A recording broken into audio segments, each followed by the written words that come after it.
তারা এসির নিচে আছে, তারা তো আসলে মাঠ পর্যায়ে এসে দেখতে পারে না। কৃষকে কি পাইছে, কৃষকে চিন্তা করে এই দেশে যারা যে মাইরা খাইয়া পাইতে যাইতার তারাও কিনে বেশি, চলেও বেশি, এর জন্য শুরু মানে মুকাম থেকেই দাম বেশি। বটবটি বিক্রি হচ্ছে 60 থেকে 50 টাকা কেজি, জালি বিক্রি হচ্ছে 60 টাকা পিস। তারপর আপনার আছে এই লোকের কচুরছড়ি 60 টাকা, আর ভেন্ডি আছে 40 টাকা কেজি। তারপরে চিচিঙ্গা আছে আপনার 60 টাকা 50 টাকা কেজি, দুন্দুল 60 টাকা 50 টাকা, মানে এভারেজ। আর বাংলাদেশের মানুষ তো একটু খাই বেশি, শুক্রবারটা আইলে মানে ঘুরাতেই খাই, মানে তারাও কিনে বেশি, চলেও বেশি, এর জন্য শুরু মানে মুকাম থেকেই দাম বেশি, 10 টাকা 15 টাকা করে কেজিতে। মানে বাংলাদেশে এটা মানে বুঝি না, ঈদ লাগে শুক্রবারে। শসা আজকে 80 টাকা বিক্রি করি, আপনার এই পেঁপে 50 টাকা, আর উস্তা আছে, উস্তা কলা 40 টাকা 50 টাকা বিক্রি করি। মাল আছে, নিয়ন্ত্রণে আছে বাজার।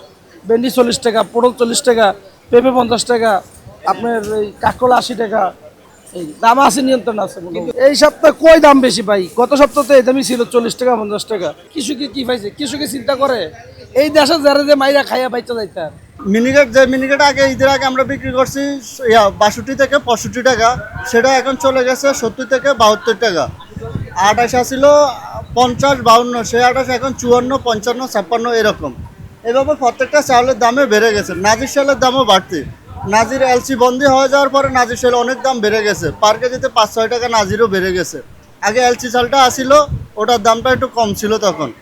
আর সবচেয়ে বড় কথা হলো কনজিউমার কোম্পানিদের কারণে আজকে চালের বাজারটা চড়া। কারণ আমরা 1 কেজি চাল যদি বিক্রি করি 70 থেকে 72 টাকা, ওনারা একই কেজি একই চাল প্যাকেট করে বিক্রি করে 80 থেকে 85 টাকা। লাইক এরফান চিনি গুঁড়া, মুজাম্মেল চিনি গুঁড়া, তারপর হচ্ছে মঞ্জুর চিনি গুঁড়া, এগুলো 150 থেকে 160 পর্যন্ত কেজি বাজারে আমরা পাইকারিতে কিনে থাকি। বাকি পণ্যগুলো ঠিক আছে, পণ্যগুলোর দামই তেমন পরিবর্তন হয় নাই। তেল সর্বশেষ সরকার ঘোষিত যেই মূল্য ছিল ওই মূল্য এখন পর্যন্ত বলবৎ।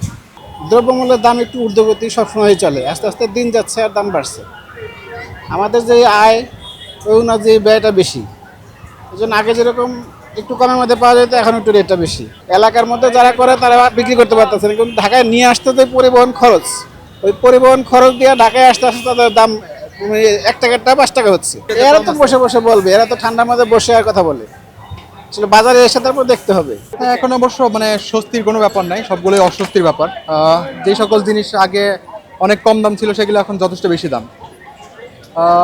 যেমন আপনি যদি ফলের কথা বলেন, সেক্ষেত্রে আমরা 20 টাকা কেজি কিনতাম, সেটা এখন 50 টাকা কেজি। অপরদিকে যদি জামের কথা বলেন, জাম 40-50 টাকা কেজি ছিল, সেটা এখন 200 টাকা বা 250 টাকা কেজি। সো বাজার মূল্য মানে আকাশ ছোঁয়া আর কি।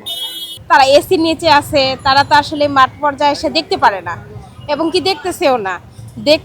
মানে আমাদের কষ্ট হচ্ছে যে সাধারণ জনগণ আমরা যারা আছি, যারা আসলে কিনে খাইতে পারতেছি না, এদেরই বেশি কষ্ট হচ্ছে। আর যারা উপরে লেভেলের লোক আছে তারা শুধু বলে মুখে, কিন্তু কতটুকু কার্যকর করে সেটা নিজেরাই ভালো জানে। এরকম কোনো সরকারই পেলাম না যে মানুষের কষ্টগুলো বোঝার জন্য চেষ্টা করলো। দেখেন, এক এক সরকার আসে, এক এক পরিস্থিতিতে আমাদের এক এক পরিস্থিতিতে পড়তে হয়।